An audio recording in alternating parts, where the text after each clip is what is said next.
इसी बीच एक बड़ी खबर दिल्ली से, जहां पर यूपी पंचायत चुनाव पर रोक की याचिका दायर की गई है। सुप्रीम कोर्ट पहुंचा यूपी पंचायत चुनाव का मामला और कोरोना को लेकर के चुनाव पर रोक की मांग की गई है। पंचायत चुनाव पर रोक लगाने की मांग की गई है।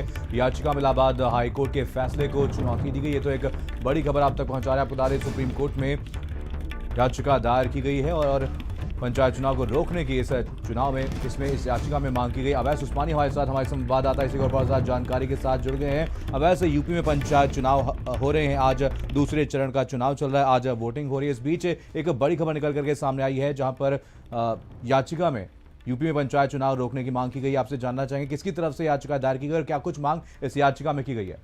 जी बिल्कुल, सुप्रीम कोर्ट में सचिन यादव नाम के एक व्यक्ति ने याचिका दाखिल की है, जिसमें मांग की गई कि उत्तर प्रदेश में जो बचे हुए पंचायत चुनाव के चरण के चुनाव बचे हुए हैं, उनको जो है पूरी तरह से रद्द कर दिया जाए, क्योंकि चुनाव के दौरान किसी भी तरह की सोशल डिस्टेंसिंग का ध्यान नहीं रखा जा रहा है और जो चुनाव के दौरान राज्य सरकार के जो कर्मचारी आ रहे हैं, प्रशिक्षण दिया जा रहा है, उनको भी किसी भी तरह का सोशल डिस्टेंसिंग का ध्यान नहीं रखा जा रहा है। इलाहाबाद हाईकोर्ट ने उत्तर प्रदेश में पंचायत चुनाव कराने का फैसला दिया था, तो इसको सुप्रीम कोर्ट में चैलेंज किया गया और कहा गया है कि इलाहाबाद हाईकोर्ट ने जब फैसला दिया था उस दौरान कोरोना के हालात इतने ज्यादा खतरनाक नहीं थे, न ही इलाहाबाद हाईकोर्ट ने इसकी समीक्षा की थी।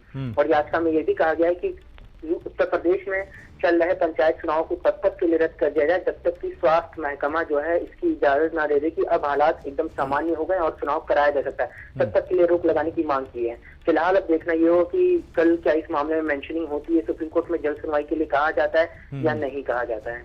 बिल्कुल, तमाम जानकारी के लिए बहुत बहुत धन्यवाद अवैस।